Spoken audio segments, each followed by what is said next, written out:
At my usual bar, sipping on my regular whiskey on the rocks, I was suddenly addressed by a familiar voice from behind. "Wait, what? Are you kidding me? Why are you here of all places?" I turned around with a feeling of disgust as if I were scratching a glass with my nails. To my surprise, it was my ex-wife, Olivia. "Olivia, what brings you here?" That was my reply. "Well, I like the ambience of this place, and I've taken a liking to it. It's a bit pricey, but my husband earns well, so the high prices suit us just fine. You, on the other hand, don't earn so much, so coming here must be quite a stretch for you, right? It's pathetic to see you trying to punch above your weight. Or perhaps you decided to blow all your savings for today. Poor thing. I could buy you a drink out of pity if you'd like." Olivia stood there, looking down at me as I sat, and went on a tirade all by herself. "Wearing such a cheap shirt, you really do look ridiculous." Despite my intention to ignore Olivia's remarks, I couldn't help but feel slightly irritated. However, I knew better than to lose my cool, as that would only play into her hands. I just wished she would leave me alone and move to another seat. My pleasant time enjoying my drink was completely ruined. Then, to my dismay, Olivia decided to sit next to me. "Feeling all right? You're probably still stuck in that dreary little salon, working as a hired hairstylist, living on a meager salary for life. How pitiful. On the contrary, my husband is about to be promoted to manager. Unlike you, he's a competent individual. It's astonishing how different you two are, despite being brothers. I really made the right choice by leaving you." Olivia continued to spew her venomous words.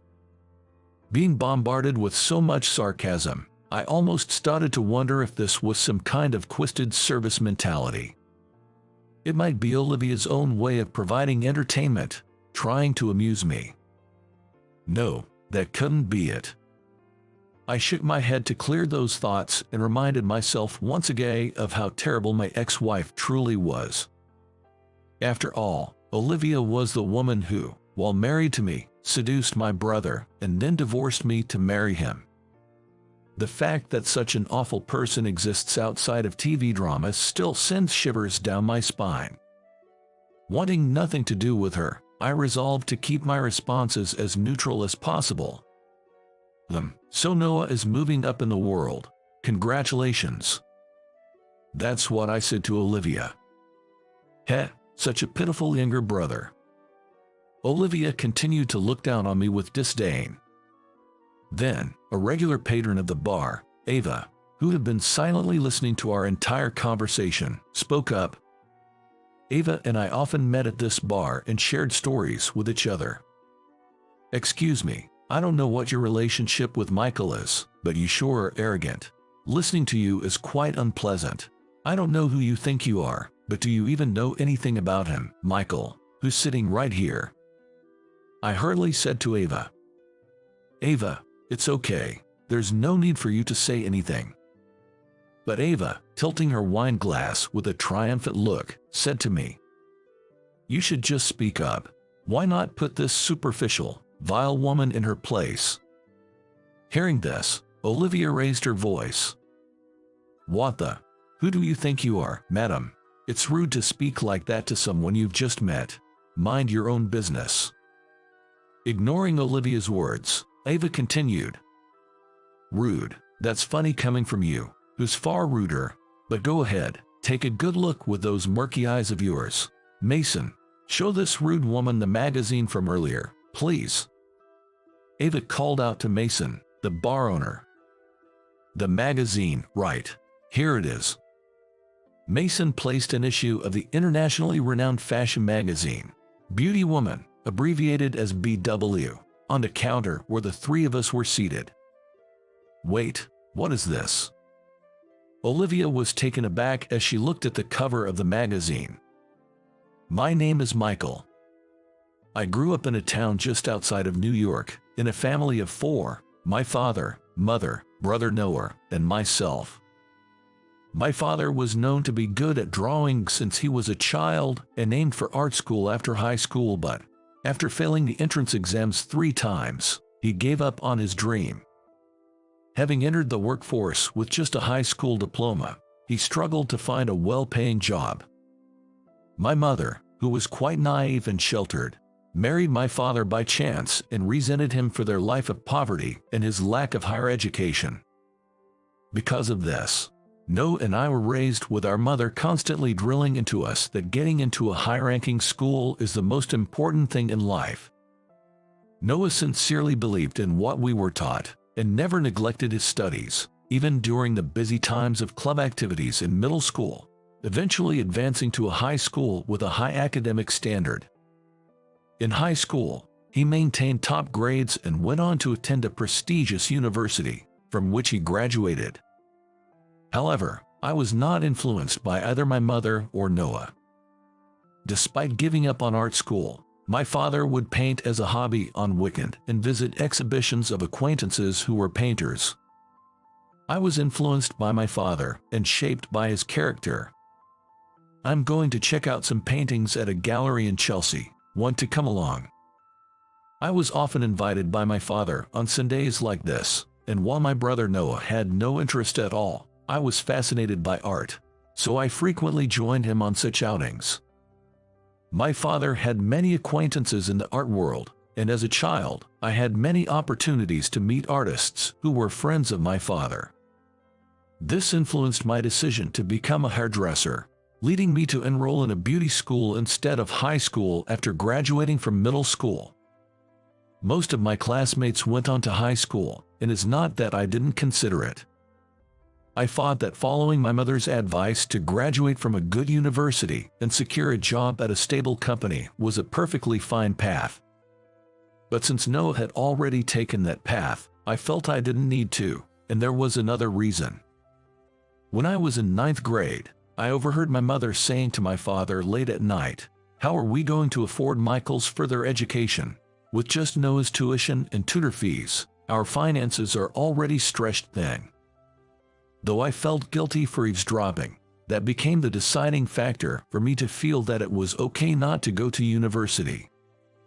Admittedly, beauty school also required tuition, but I managed by working part-time to cover the costs and my personal expenses. I enjoyed my studies in beauty, which seemed to suit me well. Therefore, I never doubted that I was leading a successful life, and at 18, I was content with my job as an apprentice hairdresser, even though the pay was low. 2 years after entering the workforce, I was recognized as a hairdresser and started living independently. Life was tough, but manageable if I kept my expenses in check. Then, a turning point came after a class reunion when we turned 18. "It's been a while, Michael." I was approached like this by Olivia, who was a classmate in elementary and middle school. Hi. I didn't remember her. No wonder. Despite attending the same elementary and middle schools, we were only in the same class once. And that one time was merely because she transferred to my school during the 3rd term of 3rd grade. In other words, we were only classmates for about 2 months. Forgotten by you, Michael. That's a shock. Olivia's words made me feel guilty. At 18, she was very beautiful, and given my work-focused, romance-free lifestyle, it's true that she caught my attention a bit. She asked for my contact, kept in touch, and even asked me out, so before I knew it, we were dating. She had a strong desire to marry, and after some contemplation, we registered our marriage at 23. As a hairdresser in a small suburban salon, I wasn't financially well off. We couldn't afford a lavish wedding, nor could we live luxuriously after marriage. I thought it would be better to wait until my income increased, but Olivia wanted to marry right now and wouldn't listen to reason, so I resolved myself to it. I wasn't living a wealthy life yet, but I was determined to gradually increase my income. After all, it wasn't just about me anymore. I had a family now. After registering our marriage, I dedicated even more time to studying beauty-related subjects in my spare time. The owner of the salon where I worked even discussed a possible promotion to manager, leaving me constantly pondering whether to accept or seek opportunities elsewhere. It happened just as things were coming to a head. About a year after we got married. "Hi, we need to talk." I received a message from Noah, with whom I didn't usually communicate much. Wondering what it was about, I replied, "What's up?" and he asked to meet in person, so we arranged to meet after work the next day. At the cafe where we agreed to meet, not only Noah was waiting, but, to my surprise, Olivia was there too. I came to talk to Noah today. Why is Olivia here?"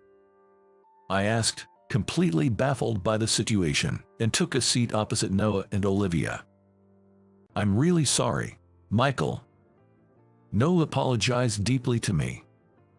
Olivia remained silent. "What are you apologizing for?" I felt a strange discomfort in the air, making even the coffee tasteless. I should be the one to say it, not Noah. Olivia spoke up. I couldn't believe my ears. "I'm sorry, Michael. I want to divorce you and be with Noah," Olivia stated firmly.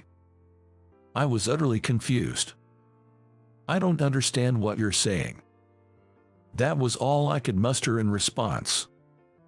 "I've grown to dislike our marriage, and I've fallen in love with Noah," Olivia explained. "Wait, Olivia, do you realize what you're saying? You're married to me, right? Falling in love with my brother. Don't you think that's wrong? How did things end up like this?" I was lost, unable to figure out who was in the wrong or what went wrong. "I know it's wrong to be with your wife, but Olivia's passion moved me too," Noel admitted. At that moment, something snapped inside me. I had resolved to protect my wife as family once we decided to marry, even though I was still unreliable, aiming to improve gradually.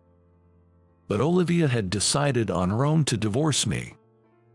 And she involved my brother. I recalled her frequent late returns, but I too often came home late from work and thought she was just busy with her job. Was she meeting Noah all this time? I didn't know how it happened, nor did I want to know anymore. The fact was, my brother and wife were sitting in front of me, both saying the same thing. "Fine, do as you please." Disgusted, I left the cafe. However, since Olivia and I lived together, she returned home after I did. The atmosphere was awkward, but I confronted her. "I wish you had spoken up if you were dissatisfied with me." Olivia replied, "I like you as a person, Michael, but I prefer Noah because he has a higher education and income." I was trembling with anger. Yet, knowing that women might seek education and income, I tried to calm myself, thinking it was inevitable.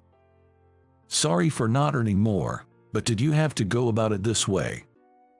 I managed to keep my cool as I said this. Olivia simply stated, "I'm not to blame," and went to her room. Watching her leave, I felt utterly indifferent. Even if I was at fault for not providing enough, wanting to remarry my brother. And if Olivia only saw Noah as a man with high education and income, it seemed like she was just using him conveniently. I thought Noah was crazy to consider being with his brother's wife, but he was supposed to be a serious, hard-working person. True, he was stubborn and strong-willed because of his earnestness. I worried that Noah was being manipulated by Olivia. "Noah, think it over again. Olivia said she wants to marry you because you are well-educated and have a high income. If she doesn't truly love you, I'm worried about the future." I messaged him that night. But his reply was disappointing. "It's uncool to say such things just because you want to keep Olivia." I was disheartened. I had no lingering feelings for Olivia. In fact, I doubted her character. So, I wanted to warn my brother to prevent him from becoming another victim. But this was ultimately a matter of personal judgment between adults, so I felt I couldn't say anything more to Noah. And so, I agreed to the divorce. I felt neither loneliness nor regret. Instead, I felt a sense of relief. To avoid worrying our parents and Olivia's, I assured them, "We've discussed this thoroughly and are all in agreement, so please don't worry." After the divorce was finalized, I never saw Noah or Olivia again. I made sure to visit my family home on different days to avoid crossing paths with them. And then, 3 years went by. By that time, I was living my days hardly ever thinking about my ex-wife and brother. For a while after the divorce, I was frequently overwhelmed by a sense of unbearable sadness and went through some tough times. I felt no sorrow whatsoever for losing Olivia. It was the memory of my wife and brother wanting to marry each other during our marriage that made me distrustful of people for a while. However, time is the greatest healer, and after 3 years, my wounds had healed and the flashbacks had ceased. I was living a peaceful and happy life. Then one day, after work, I stopped by my usual bar. Little did I know at the time that something unbelievable was about to happen here.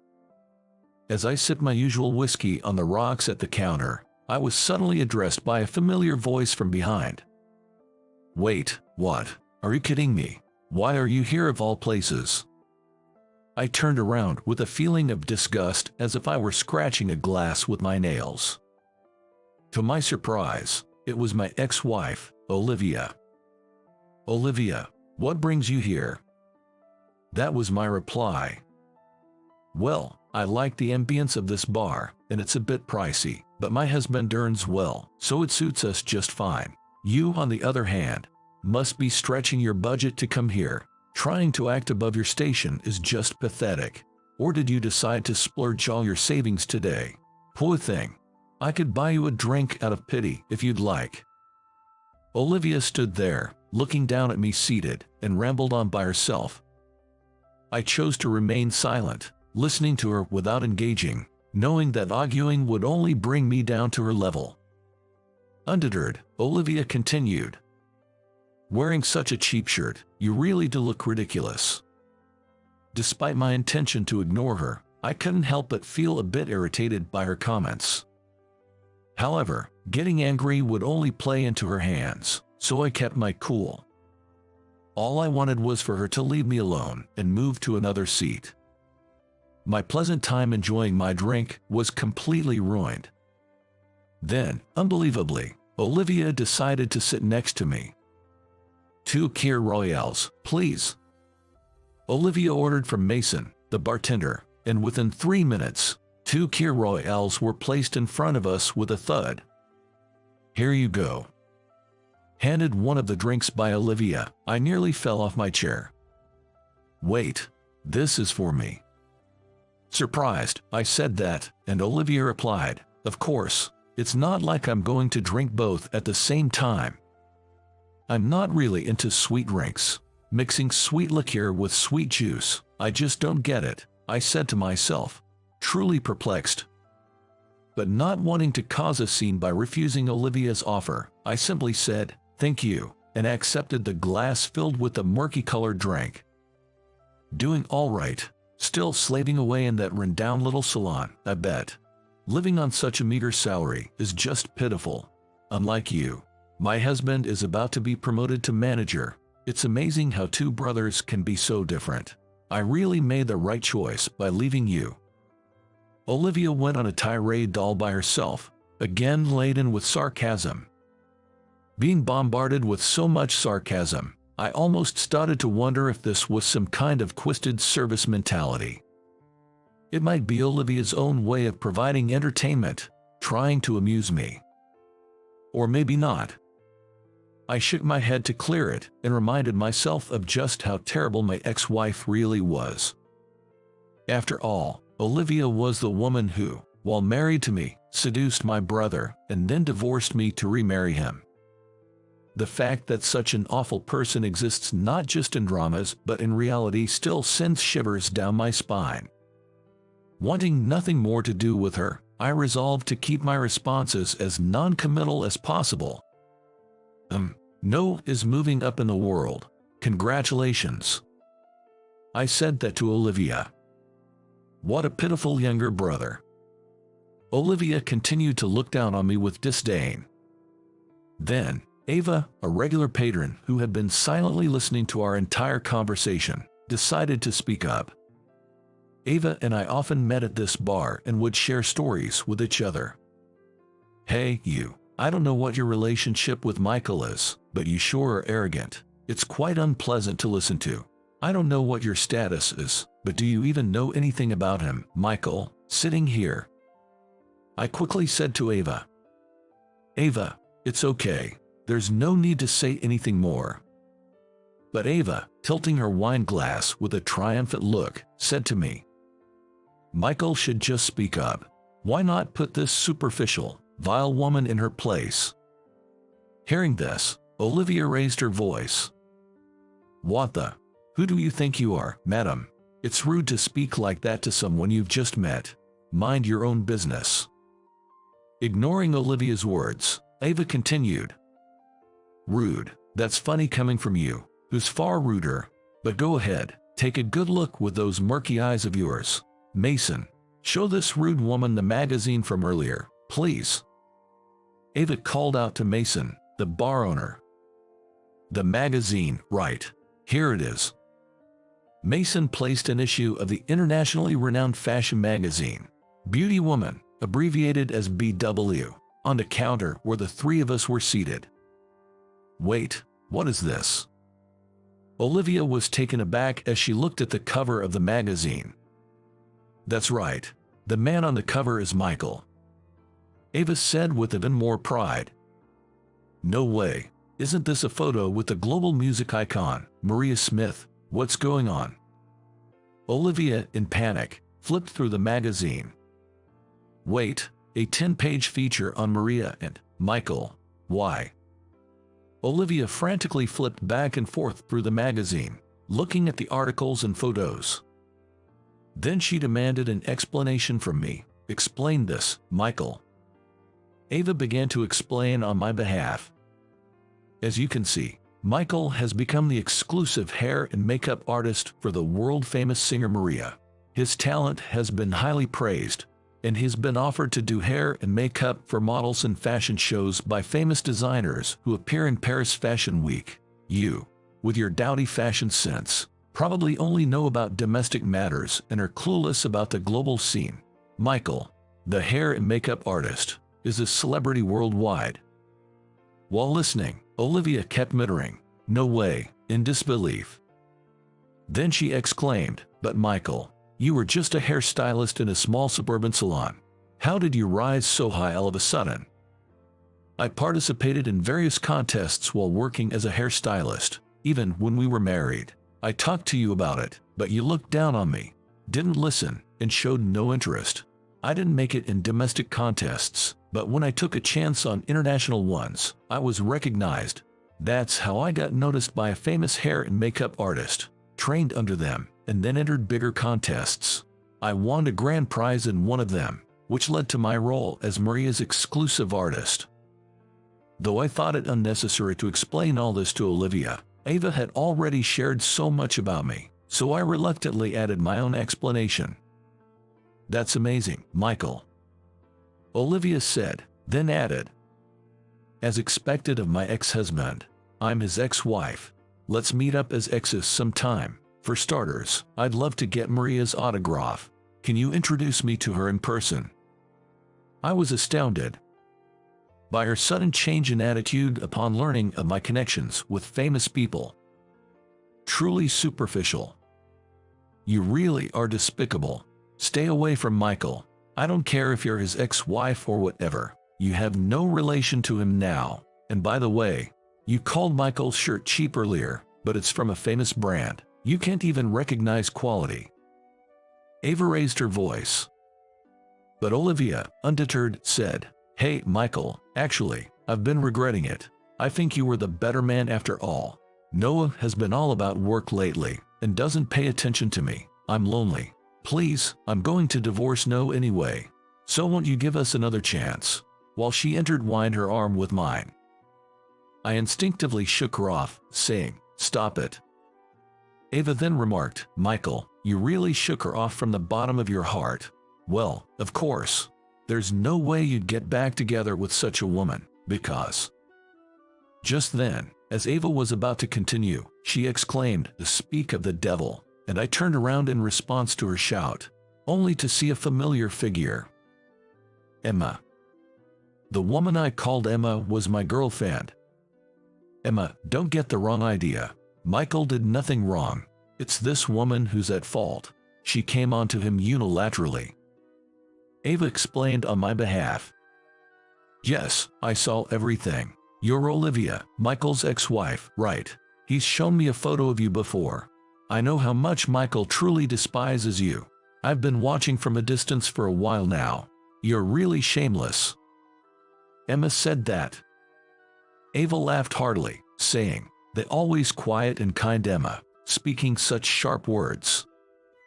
And Olivia, turning pale, said, "Wait a minute, Emma, isn't she Michael's childhood friend?" Emma was taken aback. "Wait, how does she know about me? That's scary." Then, a familiar male voice spoke up. "Olivia, what was that earlier? Asking Michael to start over, getting so close to him." Noah, my brother and Olivia's husband, stood there. "What, Noah? When did you get here?" Olivia was flustered. "I saw you coming onto Michael. I heard everything. We're getting a divorce, you deceitful person," Noah said, his voice trembling.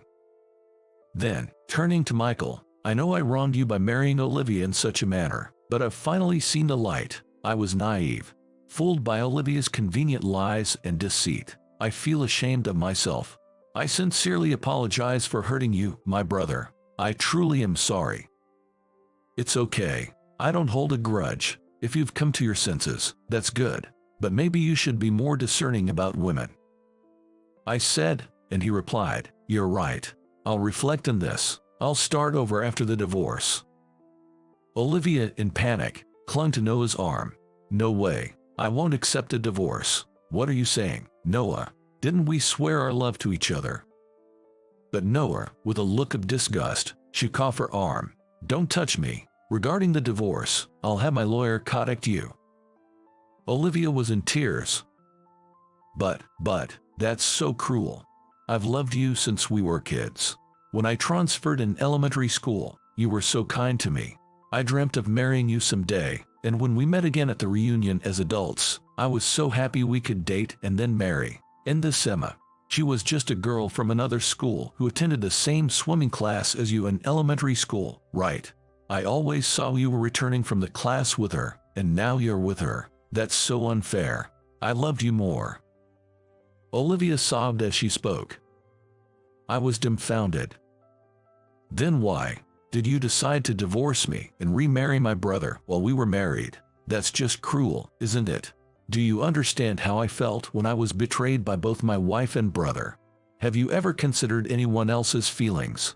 You just want whatever you desire at the moment, right? That's childish thinking. No, even children can understand other people's pain.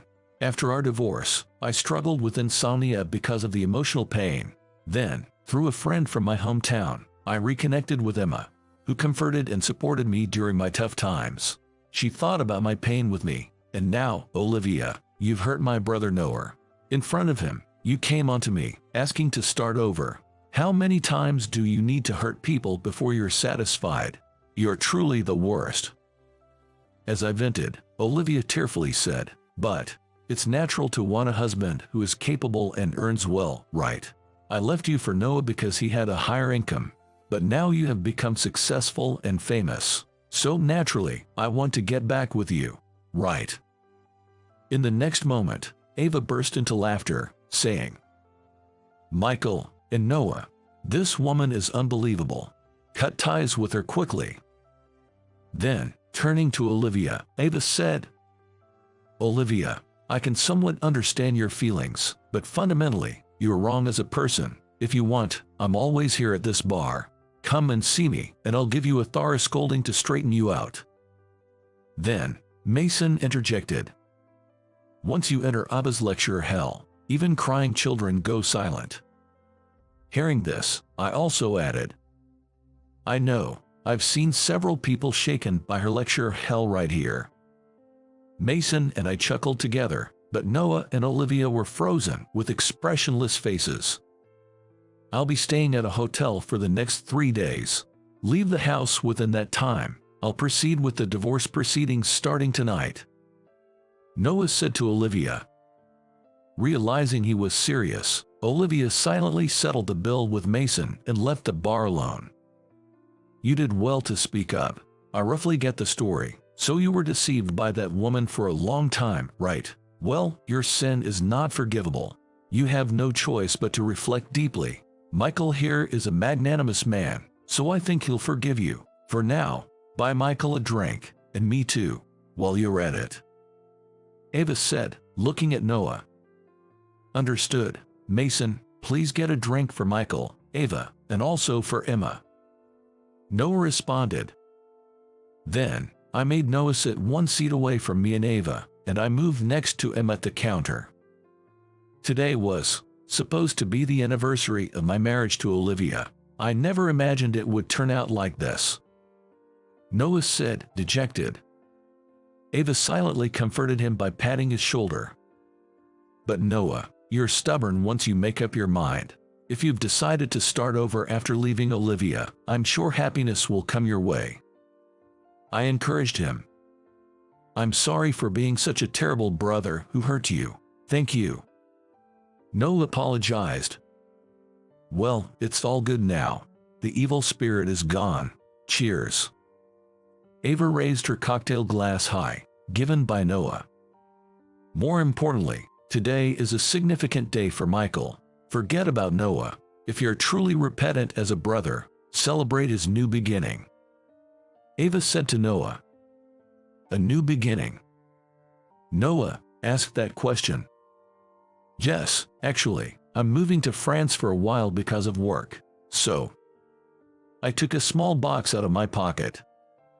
Emma, please come with me. Let's get married. I promise to make you happy.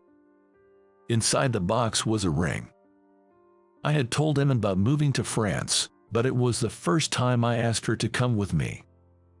Tears welled up in Emma's eyes as she answered strongly, Thank you, I'd be happy to come with you. I'll support you as your wife for life. In the next moment, Mason quietly started clapping. Noticing this, Ava stood up and shouted, Bravo, clapping loudly. The other customers in the bar also turned to us and joined in the applause. When I glanced over, Noah was crying tears of joy. Half a year passed, and I had expanded my work and network in France, achieving great success as a hair and makeup artist. Emma and I were living happily together. And then, after a long while, I returned to the US for a visit and went to my parents' house. My mother said something like this. The other day, Olivia's parents came over to apologize. We were worried when you and Olivia divorced and she married Noah. But you told us we all agreed on it, so don't worry. After talking with her parents, we finally understood the whole story. It was quite a mess. They seemed really sorry for raising Olivia to be so selfish. Well, I always thought you boys lacked judgment in women. My mother said this and laughed. She raised us with a belief in the absolute importance of a high education, but now she's become more understanding and supports my career. Of course, my father is fully supportive of me too. By the way, Noah seems to be dating a woman his age that he met at work. I hope it works out for him this time, like it did for you and Emma. My mother shared this news with me. I was happy to hear it. I want Noah to be happy too. And now, even for Olivia. I hope she learns from her mistakes so her parents don't have to apologize for her again at their age. Everyone makes wrong choices in life. Of course, it's better not to make mistakes, but what matters is how you handle them afterward. I believe not everything in my future will be smooth sailing, but I'll cherish each moment and move forward. I have a place in France. There's still so much more to explore. Leaving my parents' house, I looked up at the sky, ready to board the plane.